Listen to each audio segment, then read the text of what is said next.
The Eye of Minds, project by Marfone.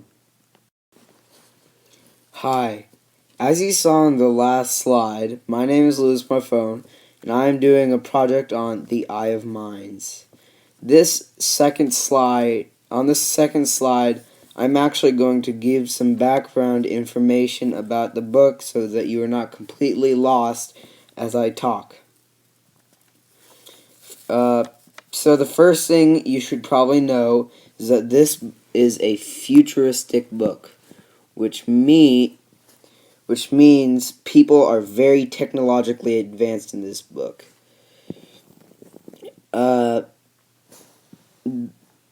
second thing is, since everything and everybody is so technologically advanced,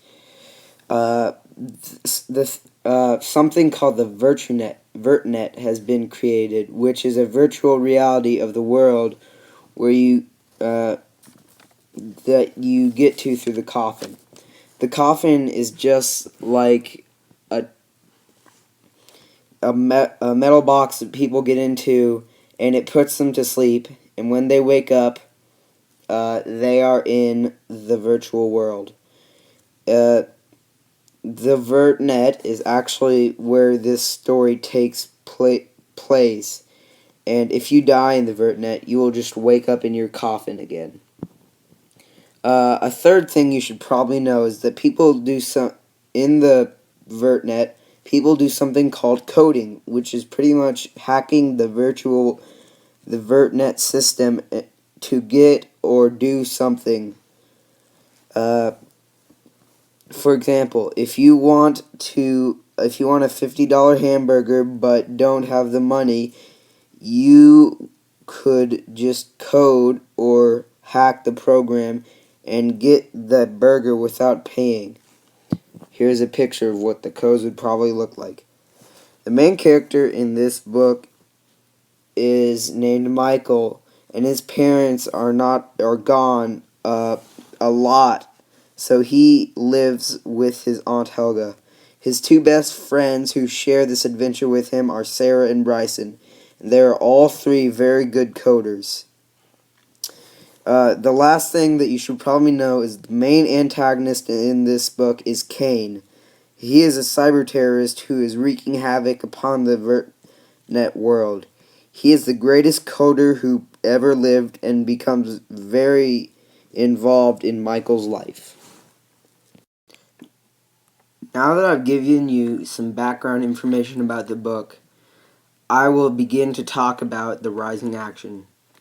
The first event in the rising action that is pretty important is when Michael is taken by the VNS, or VertNet Security. When he is taken, he is brought to their headquarters, and the head of security informs him that they had seen how good Michael is with coding and want him to lead the VNS to Kane's hideout so that they can stop him from carrying out evil plans that he has in store. They also say that they will reward him handsomely if he takes part in this task. This event also brings up the conflict of the book. The conflict is that Kane, the cyber terrorist, has a program called the Mortality Doctrine and plans to set it off. Though the VNS don't actually know what the Mortality Doctrine does or what it is, they know it's bad and that Kane is going to set it off. This is the reason they ask Michael to lead them to Kane's hideout, so they can follow Michael there and stop Kane before he sets off the Mortality Doctrine. The second event in the rising action that is pretty important is when the three friends are in the VertNet, and they find out through a wise gamer that the only way to get to Kane was by going through the path, which was a large complex firewall in the VertNet that you had to follow to get to Kane himself.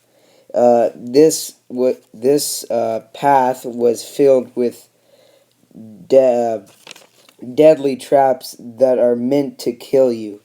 or to kill anybody who goes on the path. They were told that the entrance was through a war game that was filled with death and gore, and many people would try and kill them while they were trying to find the entrance.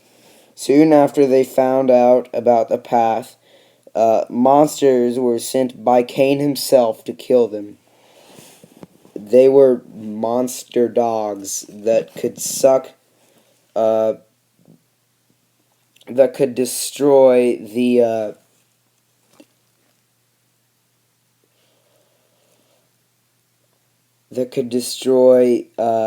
a person's very existence in the vertnet. Sorry about that pause. After they defeated the dogs, they set off to find the path.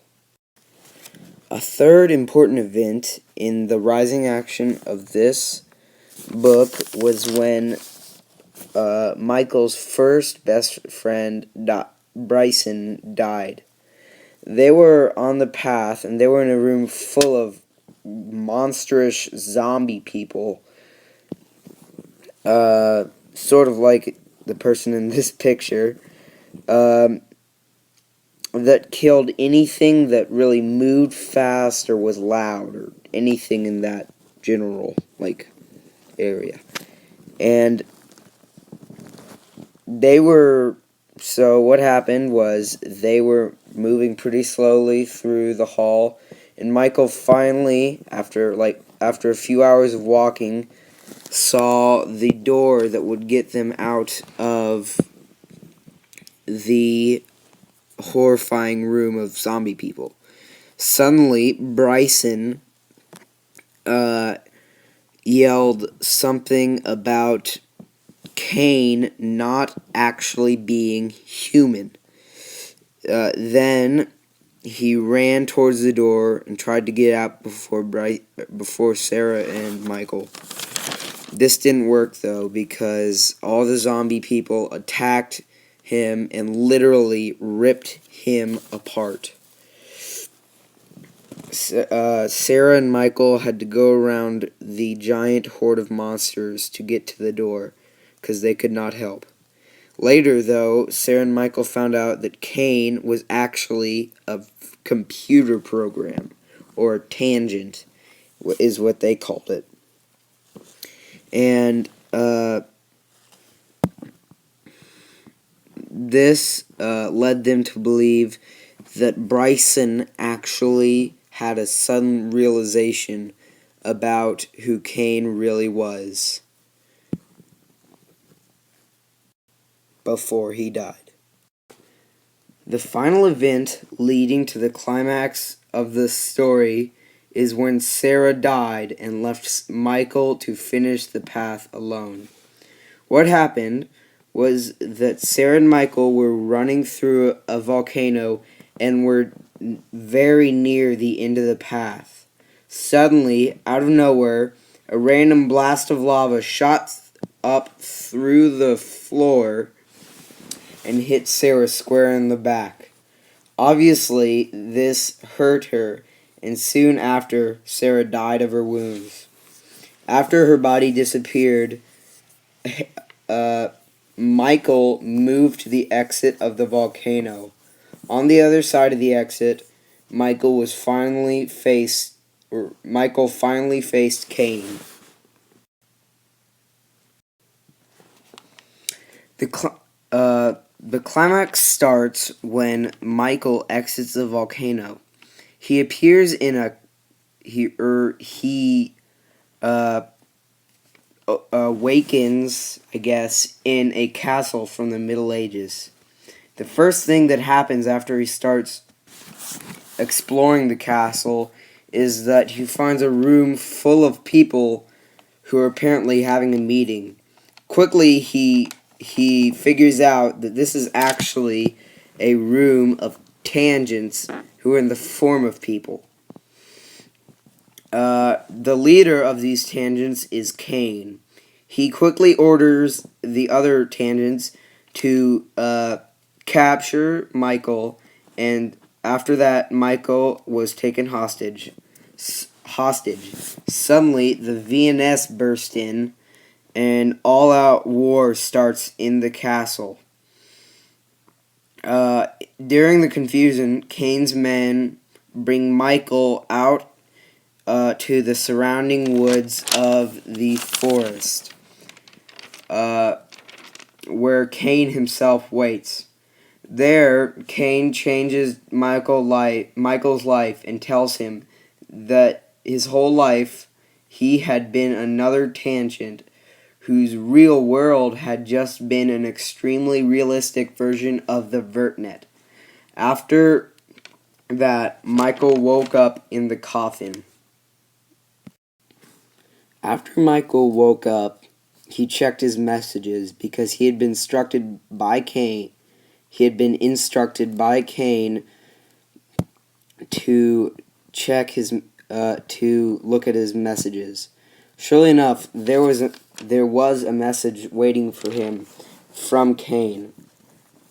The message said that Kane had used the mortality doctrine on Michael and put him into a real human body. And now Michael was actually in the real world. Suddenly, panic came over Michael because he did not know what to do next.